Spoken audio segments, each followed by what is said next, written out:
नवलपरासी आवाज नवलपरासी त्रिवेणी वाल्मीकि गग्गा हो नवलपरासीको साथ।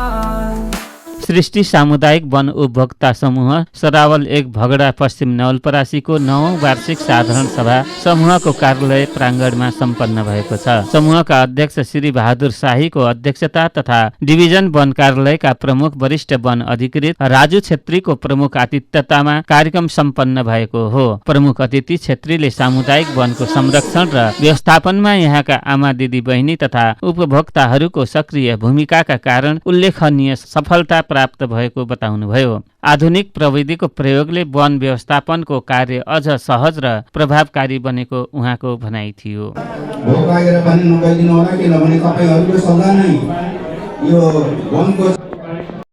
कार्यक्रममा अध्यक्ष शाहीले समूहको प्रगति प्रतिवेदन प्रस्तुत गर्नु भएको थियो। दिनहरुमा यहाँको राय सल्लाह सुझाव र सचिव लक्ष्मी श्रेष्ठले आर्थिक वर्ष 2081-82 का महत्त्वपूर्ण निर्णय तथा गतिविधिहरू समेटिएको प्रतिवेदन प्रस्तुत गर्नुभयो।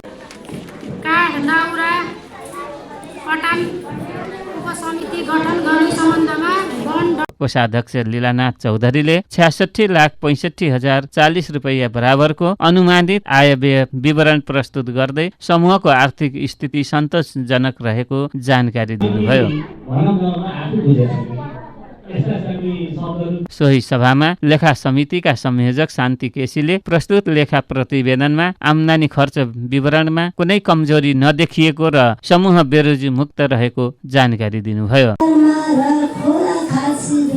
सब डिभिजन वन कार्यालयका प्रमुख बलराम पोखरेल, वैज्ञानिक वन महासंघका केन्द्रीय सदस्य कमल पराजुली, समाजसेवी राजु दाहाल, सालबास टोल सुधार समितिका अध्यक्ष कृष्णदेवी पाण्डे सहितका अतिथिहरूले शुभकामना मन्तव्य राख्नु भएको थियो। कार्यक्रमको स्वागत उपाध्यक्ष अर्जुन कुमार चौधरीले गर्नुभएको थियो भने कार्यक्रम सञ्चालन सहसचिव फरेन्द्र चौधरीले गर्नुभएको थियो। सभाको अवसरमा ज्येष्ठ नागरिक, एकल महिला, दलित परिवार, विपन्न परिवार, जेहेन्दार विद्यार्थी तथा 5 वर्ष मुनिका बालबालिकालाई शैक्षिक सामग्री तथा सम्मान प्रदान गरिएको कार्यालय सहयोगी निम नारायण चौधरीले जानकारी दिए। सहकर्मी साथी बीपी ढकालका साथमा म पप्पु रेग्मी, बर्दघाट 4 नवलपरासी।